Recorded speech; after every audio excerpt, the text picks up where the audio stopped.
Okay, I think it's time to start now. So, good morning and welcome everyone to this webinar, Transitioning from PFAS Firefighting Foams to Safer Alternatives Experiences from Katrineholm. And this webinar is organized by the BalticPFAS-resolve project, which I will present shortly. My name is Riikka Vainio. I'm from Turku University of Applied Sciences, and I will be moderating this webinar today. So today we will dive into the topic of PFAS and more specifically PFAS firefighting foams, hearing experiences from Katrineholm, Sweden, the rescue department's journey.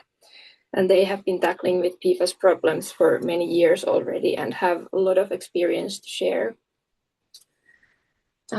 But before we go into that, we will have some introductory presentations. So first, I will very shortly talk about the BalticPFASResolve project. And then we have Kamila Gruskevica from Riga Technical University talking about PFAS. What are they and what do you need to know about them? So just so that we are all in the same page, because not everyone is so familiar with these substances. Then we have Patrik Johansson from City of Katrineholm talking about the current legislation regarding the PFAS firefighting foams. And after that, we will hear about Katrineholm Rescue Department's PFAS journey. And we have Filip Lindvall, the fire protection engineer, and Markus Asplund, the head of prevention section from Västra Sörmland Rescue Department. And during this webinar, if you have any questions, you are most welcome to write them out in the chat, or we have this Q&A function, which you can also use. We will take the questions after all the presentations, and you can also, after the presentations, ask for permission to unmute your microphone. So one of us hosts, me or my colleague Teresia, can unmute you if you rather want to ask out loud or otherwise join the discussion. But first, I would like to share a little bit about the BalticPFASResolve project. So the project's full name is PFAS Source Tracking, Mitigation and Remediation in the Central Baltic. It's a 3-year project funded by the EU's Interreg Central Baltic program. And in the project, we have 11 partners from 4 Baltic Sea countries. So we have Finland, Sweden, Estonia, and Latvia represented. And the objective of the project is to reduce the spread of PFAS in the Baltic Sea through collaboration between municipalities, regional authorities, water utilities, and remediation companies. And by combining prevention measures, clear regulation, and technical solutions, we aim to contribute to effective and sustainable PFAS remediation in the coastal and marine environments in the region. And in the project, we have 4 work packages, so 4 strands of work. So the first one is this development of PFAS source tracking and remediation planning for municipalities. The other one is PFAS analysis, containment, and mitigation in water and wastewater treatment systems. Then we have PFAS remediation, stormwater pilot projects going on in 3 locations. So one in Turku, Finland, one in Katrineholm, Sweden, and then one in Viimsi, Estonia. And the last one, which is the work package which this webinar is part of, is work package 4, increased awareness and PFAS mitigation at airports, fire stations, and training sites. So in this work package 4, we work with PFAS foams and the foam pollution. And the aim is to increase the awareness about the environmental and health risks caused by PFAS firefighting foams. So different things we are doing. During the project, we are organizing an information campaign targeting relevant stakeholders. So for example, foam users and previous users of foams who may have contaminated sites. We are developing and disseminating risk management strategies for airports and fire brigades. We are organizing local workshops for fire brigades in partner countries. And then we are also having this information seminar for airport personnel and study visit to Stockholm Arlanda Airport. And in Finland, we are doing this collection and destruction of PFAS foam, very similar that Sweden has previously done. So that was about the project, and now we go into these expert talks. So first we have Kamila Gruskevica talking about what are PFAS. So please go ahead, Kamila. Hello, I'm Kamila Gruskevica from Riga Technical Sorry, University. Kamila, it's not in the presentation mode yet. It's not in the... Yes, hello again. A little bit about PFAS. First of all, I will start with a brief history. In 1938, a young scientist, young chemist, Roy J. Plunkett, worked for DuPont, and he was working with gases related to DuPont's Freon refrigerators, and his experiment resulted in unexpected new product, and he had accidentally invented polytetrafluoroethylene, the first compound in the family of perfluorinated compounds to be marketed commercially. And 10 years later, it was introduced under the trade name Teflon. And when it became known for being extremely heat resistant and stick resistant and heat tolerant. And just to remind you, it's 1938. So previously people used cast iron pans, and it was quite a breakthrough. Since then, people started to using this Teflon coating for many things and developed other similar products. So basically what PFAS are? PFAS are highly effective surfactants and surface protectors due to presence of perfluorocarbon moieties, which are both hydrophobic and oleophobic, meaning that they are both water resistant and oil resistant. They have an extreme mechanical strength, inertness, thermal stability, and resistance to degradation, being very useful in, for example, machinery, for example, in cars where we need something like oil to run many cycles in extreme conditions. And unfortunately, we have found decades later that these perfluorinated chemicals are hardly degrade in the environment, and that's why they got the moniker the forever chemicals, because they stay in the environment. And an official OECD definition is that PFAS are defined as fluorinated substances that contain at least one fully fluorinated methyl or methylene carbon atom. Basically, if they have CF3 or CF2, they are PFAS. Some of the example of PFAS, you can see that here are lots of different formulas. The thing is that there are many PFAS under the term PFAS, and the estimations are quite different. Some say there are like 5,000, some says 10,000. Some experts say they are close to million, but the thing is that this is not one chemical, it's a lot of different chemicals. And they may be quite different. For example, you may see um, um, to the left, TFA, the small one in the middle, as you can see, yes, it is quite small. And for example, the molecule under it, the carboxylide-derived surfactant, is quite big, which also define their properties. For example, TFA is very small, very active, very mobile. It travels easily with water, and it's water soluble. But the bigger moieties, they are quite heavy, meaning that they will probably sink to the bottom of some water bodies, for example. And so the bigger the molecules, the more yes, heavy and stay in place. So what are examples in our lives? First of all, we have PFAS in home textiles. For example, when you buy a new sofa, you want it to be actually water repellent, dirt repellent. You don't want your small kid to put on some jam on their hand, and your sofa is ruined. So that's why we have them on home textiles, curtains, and so on. We also have waterproof clothing, for example, Gore-Tex membranes and so on. We have different kinds of surface treatments, which are meant for dirt repellent, oil repellent, water repellent, and so on. We have different kinds of detergents, especially the ones which are meant for stain removals. As stain removers, most of them contain quite high concentrations. Then, unfortunately, we have also PFAS in toilet paper and paper towels, in different kinds of building materials, in paints, sealants.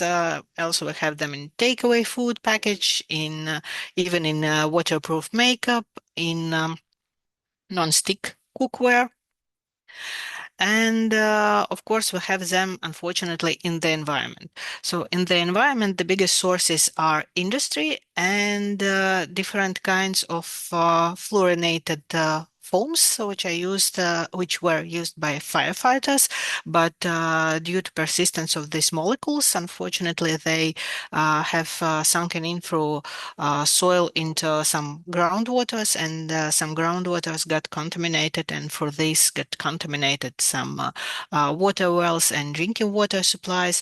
Also, as most of us are using these molecules still in our daily lives, we wash them afterwards, we put them on the landfill, and that's how they end up in landfills and also in wastewater treatment plant.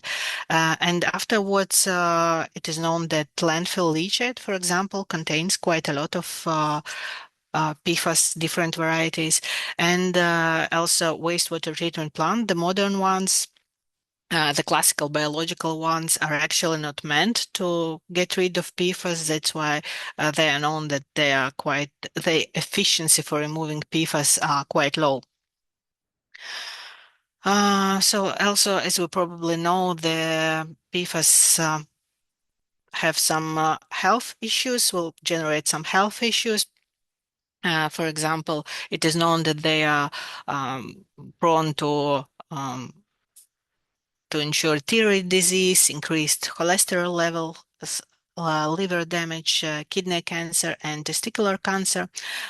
So basically, they are affecting endocrine systems and reproductive systems, and also they are known to get lower birth weight for children, reduced response to vaccines. For example, if a child got vaccine, the efficiency of the vaccine will be lower than for the child which are not exposed to PFAS. It is also known that it promotes delayed mammary gland development in girls, and yeah, there are maybe related some other health issues. So basically, these chemicals, they are present in our lives everywhere. We want their positive properties, but unfortunately, there is quite a trade-off for that, meaning that our environment is contaminated, and um, yeah, basically, that's it. So that's it for me. Thank you. Thank you, Kamila. And then next we have Patrik Johansson from City of Katrineholm talking about the PFAS firefighting foam legislation. Please go ahead, Patrik. I'm going to talk about the Commission's regulations doing PFAS in firefighting foams. About the REACH process regarding the restrictions of PFAS in firefighting foams. In 2020, ICA notified needs to restrict firefighting foams containing PFAS. All PFAS were not yet subject to a ban in the POP REACH regulation. In 2022, the ICA proposed how to restrict the placing on the market and the use of firefighting foams containing PFAS. And in 2024, EU Commission proposed restrictions on PFAS in firefighting foams. and in 2025, last year in April, Reach adopts the Commission's received restriction proposal, and it's forced in October 2025. You can change. And PFAS shall not be placed on the market or used from the 23rd of October 2030 in firefighting foams in a concentration equal or greater than 1 milligram per liter for the sum of all PFAS.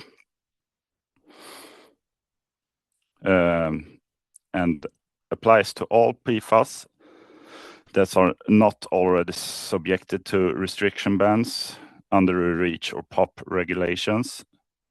Limit value of 1 milligram per liter covers all PFAS, even including PFAS in other restrictions. And the phase-out period of 5 to 10 years.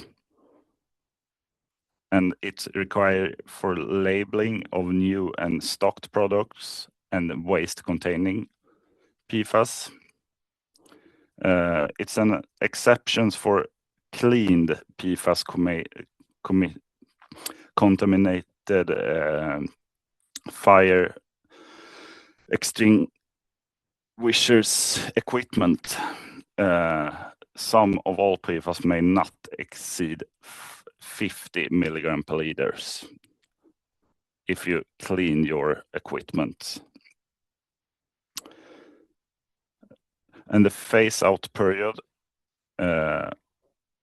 in 2026, users of firefighting foams with the PFAS content 1 milligram per liter must ensure that they only use it in liquid fires, a Class B fire. Exposure of humans and environment is reduced as far as practically and technically possible. Collecting of unused stocks and PFAS containing waste from foams does separately, and that the waste is handled so that PFAS is destroyed. And you also have to make a foam management plan that describes site-specific conditions, foam volume used, a phase-out strategy, a plan for handling accidental foam release, and documentation of actions, how the point above will be achieved.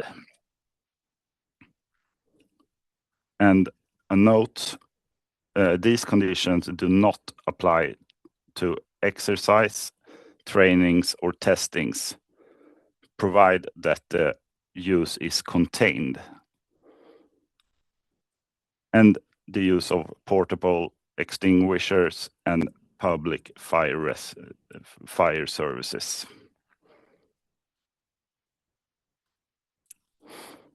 And a management plan,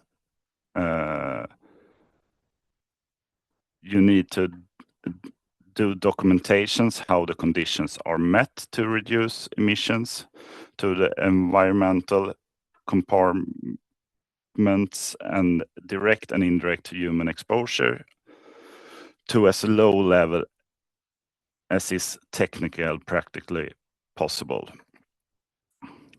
Information on the collections and the educate treatment pursuant, details on the type and methods of cleaning and maintenance of equipment, plan to implement in the event of accidental leakage or spillage, and the documentation of the follow-up actions, and a strategy for substituting foams containing PFAS with fluorine-free foams.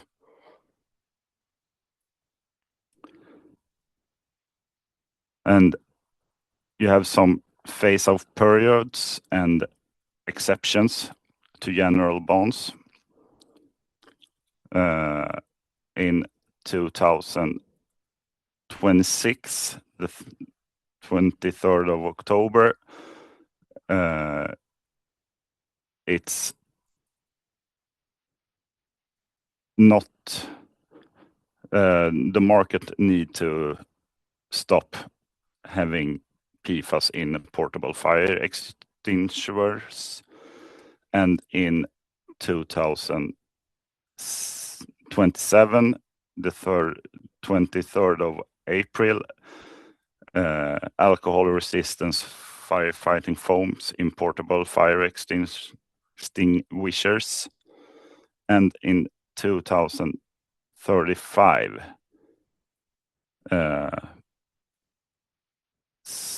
some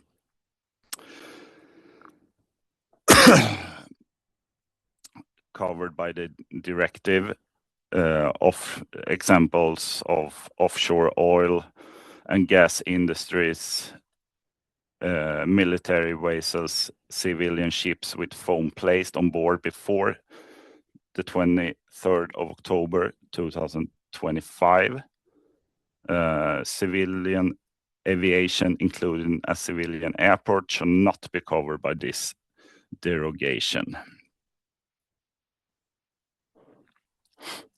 And the phase-out period for using PFAS foams is generally in 2030, and in portable fire extinguishers in 2030 as well. Extinguishers by rescue services, as well as training and testing, with the exception of functional testing of system, provide that all emissions are limited in 2027, and in 2027 also public and civil fire rescue services expect when responding to industrial fires covered by the directive. And in 2035, fire foams from establishments covered by the directive, and the Commission shall review these derogations before the 23rd of October 2030.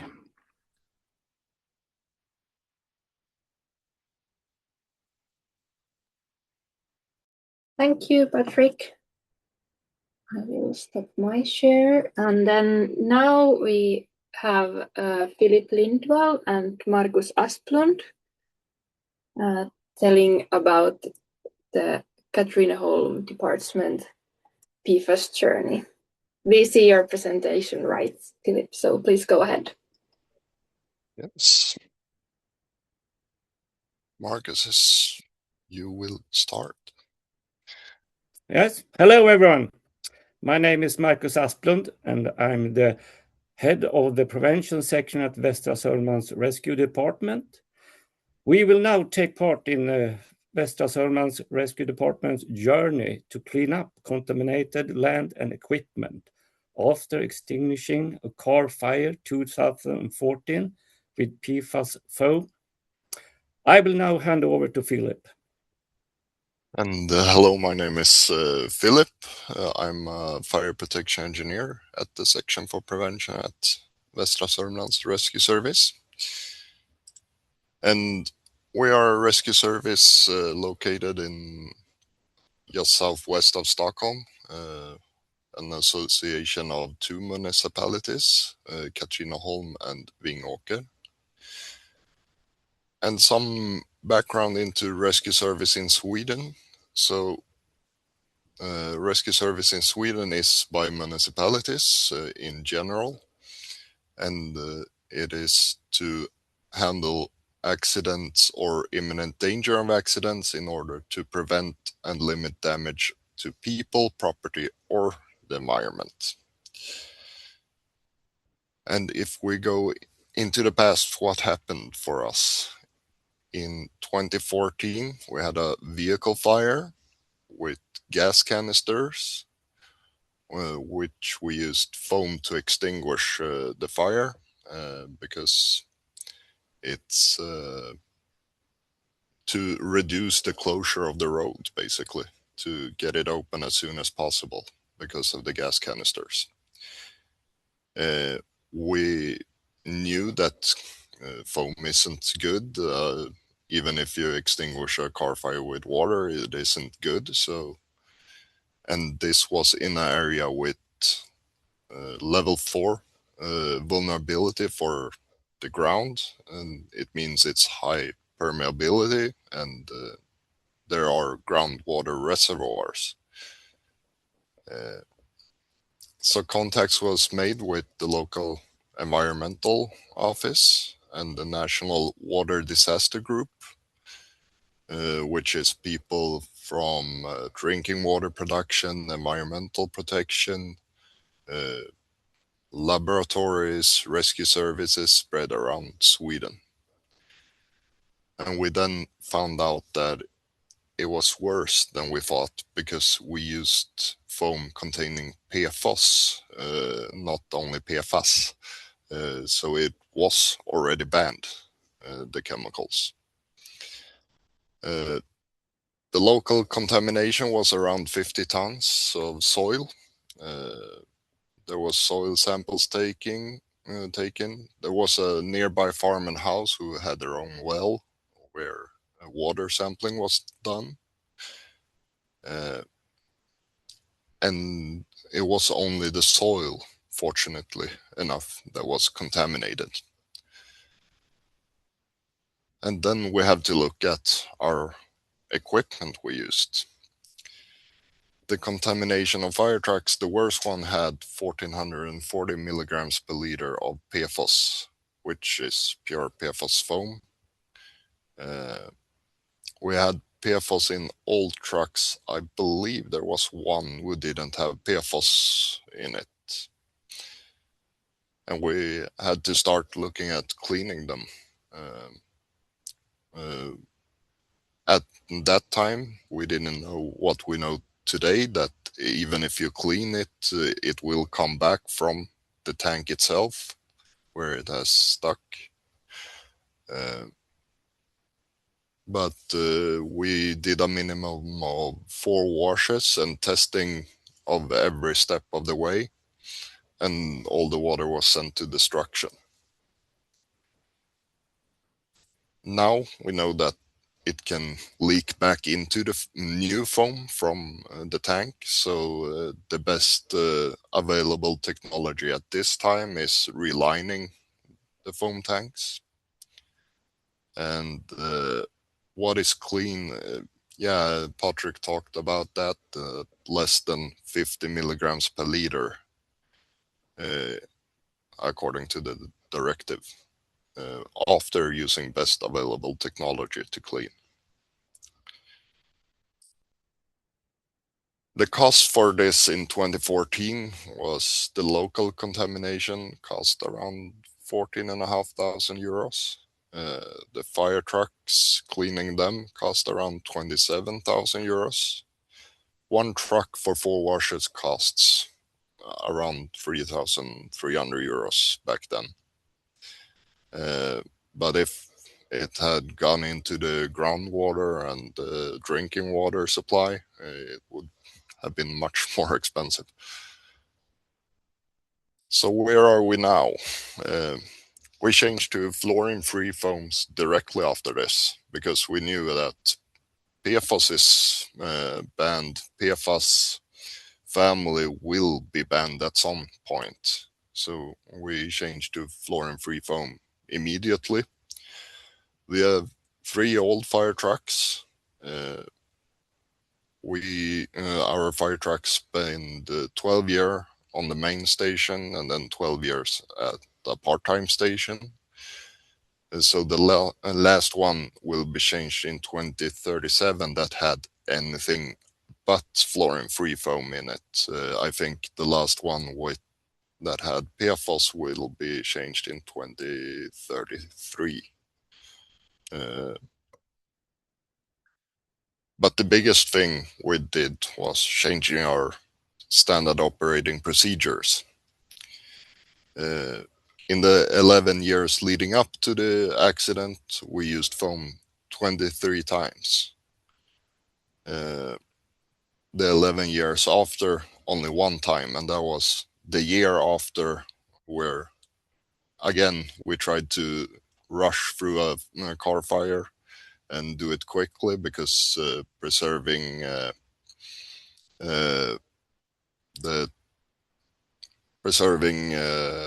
evidence for it was a getaway car from a robbery. And in Sweden we had the digital incident reports where you have measured how much foam you have used since 1998, which is great for going back now and tracking where we could have used this. And the standard operating procedure, we have a guideline especially for foam use. For foam use, we can use foam for life-saving operations where it's deemed necessary by the operations commander, insatsledaren, and that's the lowest level that can order its use. It's the second level of officer in the Swedish fire service. In other cases, no foam is to be used, but we have the possibility for an exception can be granted after discussion between the operations commander and the fire chief on call. And the guiding light there is that the collective effect on the environment is deemed to be reduced by the use of foam. For training, a general ban on use of foam is in effect. And if we look at how it used to look,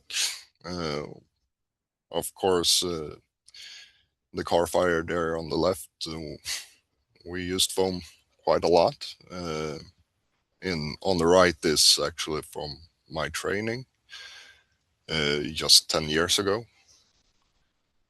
And now we do this to car fires. We use dry powder to knock the fire down, and then we use a blanket to suffocate the fire.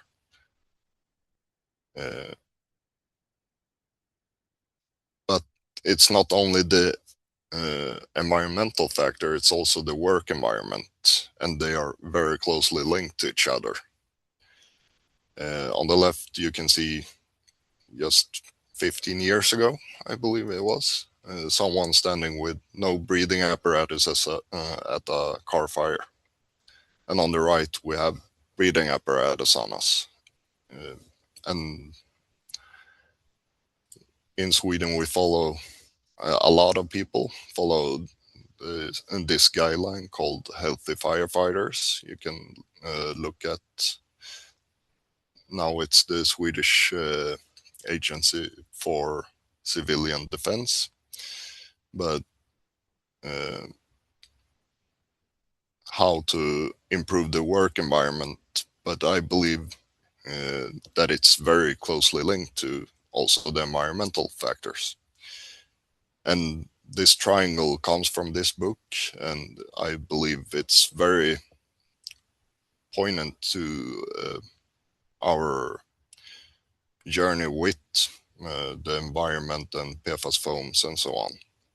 That knowledge and insight is the foundation of this. You need to know about it. You need to know how it affects it. From that, you can build new routines, new flows, standard operating procedures and so on. But sometimes you have to add new tools to the toolbox to be able to do this effective. And now instead of foam, we use other stuff. We use additives such as XFOG, which is ammonium chloride based solution, so salmiak. And we also use cutting extinguishers, which use 60 liters per minute at 300 bars. So it's very fine mist, which we can spray into buildings before opening it up. So a lot about this is also efficiency. We shouldn't do stuff that doesn't have an actual effect, because that's wasteful and it's bad for the environment in the long run. But we also have some future challenges. This is from a fire a few years ago, where at an electronic recycling plant we have. We used water for that fire. On the right you can see a pond they have for collective of stormwater that we can close so it doesn't continue running on. After a while, our operations commander decided that we should reuse the water in the pond instead of just adding new water. And we did that and it contained the amount of water we used, which was great. And afterwards we could see extremely high rates of PFAS in this water. We had to destroy all the hoses we used, which was about 25,000 euros worth of fire hoses. But it's still cheaper in the long run for the society as a whole than it contaminating more of the environment.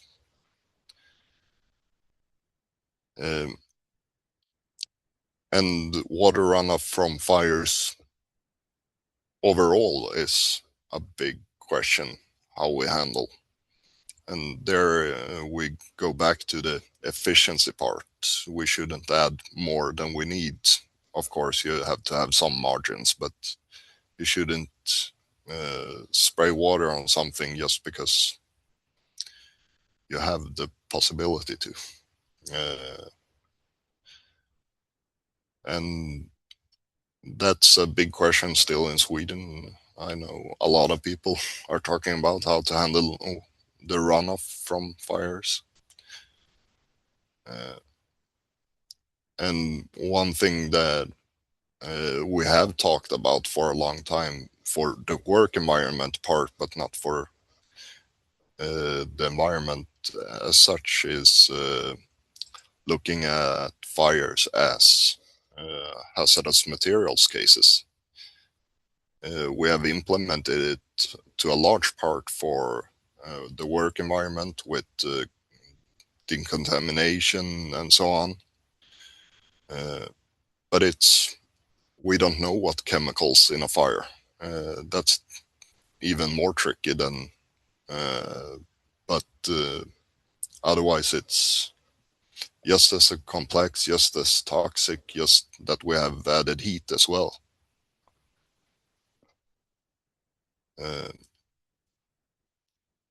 So that is something I would suggest people look more towards. It's a toxic spill, a fire, and how to handle that best. And that was that from me. Thank you, Filip.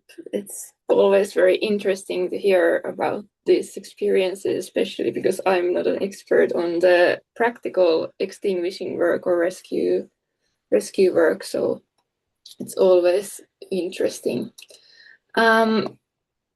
We have plenty of time for questions from the audience, and we already have one in the chat from Erika Wester. Have you remeasured your relined tanks after a while? It would be interesting to see if PFAS is pushing out of the relining. We haven't relined tanks because we did this before that was known that it leaked back into the tank, into the new foam fluid. I've heard of examples where they tried it, and I think it's 2 or 3 years at least where there haven't been any leak back into the new fluids. Thank you. I'm not 100% sure. Yeah, I think it was the Swedish contingency agency that did these tests, or maybe Yeah, I think it I was. think so. Yeah. Have you washed with just like water before, because it was so early you didn't know that you have to maybe use something else? Have you since done like after that washed for example the hoses or other equipment using different kind of methodologies or like different kind of wash? Not at the moment. We are still in the process, of course, with the new regulation on PFAS on the whole. Before we only tested for PFAS, we didn't test for PFAS. So yeah, it is difficult with because it's not clear even how to really measure the total PFAS. So yeah. I would have another question, and also we have a question in the chat from Pia. Thank you for the very interesting presentation. What kind of support have you got from the national level authorities for tackling the PFAS problem? I think Marcus probably is the best to talk about that. We were very early with this. No, we didn't have any help from the governments or MSB. But now, the MSB, MCF now, collects in the foam from every fire department who thinks they have PFAS in it. And that's for free. We have to pay for everything we did 2015. Is that the answer on your question? I think so. Do you know about the current national level, like other than collecting the foams, is there like some kind of like rules or common instruction how to deal with the problems? No, it's very quiet there. Usually you know that we are trained and education in those location, MSB, MCF's places, and we used a lot of foam there back in old days. So they don't know how to do it, and they probably will not find the best set, the best way to do that. So we are have several of what do you say, groups that we talk about it in the whole Sweden rescue departments, and how we should do this and how we will think. But the main thing that Filip was in on, that we have to have rules. Who can say, use foam, use not foam. That's the best way now. Yeah, I think the standard operating procedures you have for approving the use of foams are very, very good. Do you know if these are used all around Sweden, or is it just in your rescue department that has these procedures for approving the use of foam? This one is specifically for us. Yes. There are probably a lot of fire departments having similar or so on, but do not know. The national authorities has also now put out brochures and so on about foam use and about runoff water from fires is the new big thing. But that's more general guidance, and then you have to implement it into your organization and how that works. So I still get emails, phone calls from all over Sweden from rescue departments who ask, how did you do to clean your houses and your tanks, and what do you do now? And that's 2014 we have this. So that's not clear all over Sweden yet. So there is work to be done. There is another question in the chat. Is there a need for better guidance when purchasing foams of that class? It is tricky to know if there is PFAS since it's so many substances. What about the need for verification based on some standardized analytical test of the batches from the supplier? Have you had any problems purchasing the PFAS-free alternatives or? Well, we purchase what is marked as fluorine-free, and then we trust that the supplier delivers that to us.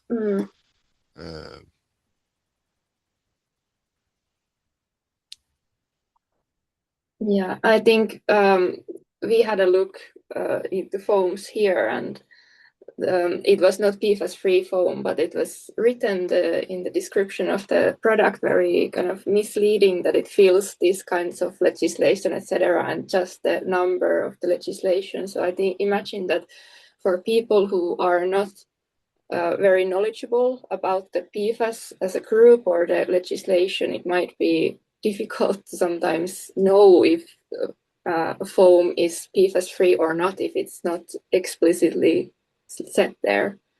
Yeah, and if you list multiple things that it doesn't contain, but when it's fluorine-free, we feel safe that it shouldn't be any fluorine atoms in it. So otherwise, other PFAS can change to PFAS and so on during a fire. We also had those experiences. We should not forget at Kamila's presentations. Yeah. Every plastic, every makeups, some is waterproof, contains PFAS. And if such a thing is in a fire, we don't need to put on foam to get PFAS. It's already there. So we have a bigger problem there just now, I think. Yeah. Then there is a comment that it is very commendable to not just consider direct cost of use of PFAS-containing foams, but also further cost to the environment. I agree with this. I think it's very commendable that it is thought about this way and not just like what is cheap option and so on. Then a question for Kamila. Are PFAS-free foams more expensive, and is it easy to identify PFAS-free foams on the market? Well, this identification we touched on a little bit, but can you say something about the expenses? I am not sure, actually. We use so little of it now, so we don't know the current price either. So, and we don't compare it to PFAS foams. So, yeah, it's a cost for the fluorine-free foam. I don't know how it looks compared. Do you have any experience or comment on the performance of the fluorine-free foams? Well, it's a little worse, but it's not a big change. You have to use more foam. You have to Yes. use it quicker to extinguish a fire. But it's not a big factor for us. Because what makes PFAS terrible for the environment is exactly the point which makes it great for a fire foam. Yes, it's often with all kinds of harmful substances that they make great products. Yeah. I will just read some discussion from the chat that Jessica is saying, I don't think that MCF are paying for the collection of PFAS foam now. I think that was a project that has ended. Yeah. And that was the foam That's collection correct. campaign. That's correct. And then Jenny Herbertsson from Katrineholm. Markus and I tried to get the national government MSB to help other fire departments to get the same information as we had, but unfortunately they didn't respond. So some problems spreading the knowledge. And then another comment from Jessica that we have tested 3 PFAS-free foams and 2 of them contain fluorine. So now we only have 1 left. So still problems, even if it's branded as PFAS-free. Yeah, the problem is you have if you have low enough amount of it, you don't have to disclose it in the security sheet, or you could probably promote it as fluorine-free, even if it contains a small amount of fluorine. Yeah. Do you have any kind of idea that this limit of the 1 milligram per liter fluorine in the foam in the new legislation? Are usually the foams that like the concentration normally in the PFAS foams is over that, or do you know? Well, we had the foam from our fire truck that contained 1,440 milligrams per liter of PFAS. So it's probably in the same range for PFAS foams. Yeah. So should be quite well over that then. Yeah.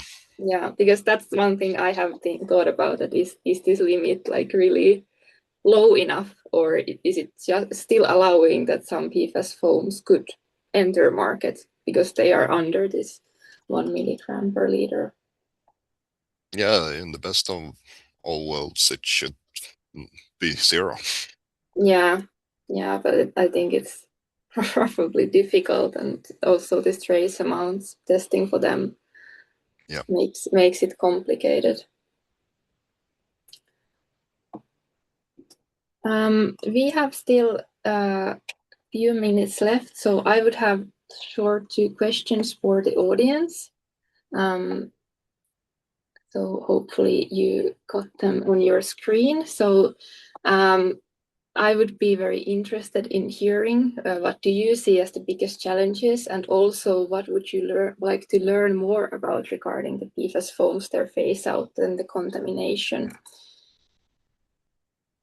And while people are answering to that, we have one more question. How do you plan to measure if you comply with the restrictions?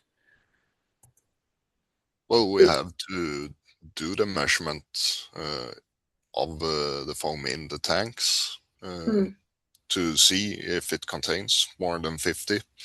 If it does, we have to do some solutions for that. If it contains less than 50, we use the best available technology at that time. And the biggest change for us isn't the foam itself, it's the culture and the procedures. So we don't use foam unless necessary for life saving, basically. So we probably won't take additional measures if it's less than 50 in those trucks. And you measure the foam and not take like surface swipe samples or anything like that? Yeah, I believe we will test the foam itself. Since it's been 10 years, probably the most leakage back into the fluid has already occurred. Yeah. Yeah, you have been very pioneers with this, switching away from the PFAS foam. So yeah, it's very interesting. Thank you to all the presenters, Filip, Markus, Kamila, and Patrik. Thank you for the audience for the questions, and I thank you for participating in this webinar. So we are now ending our session, and if you are interested in our project, you can find more information about the project on our Central Baltic website, and also in our LinkedIn page you can see what we are up to currently, and we update there what is happening. So I thank everyone participating and hopefully see you in another event. Thank you. Thank you. Thank you very much. Bye.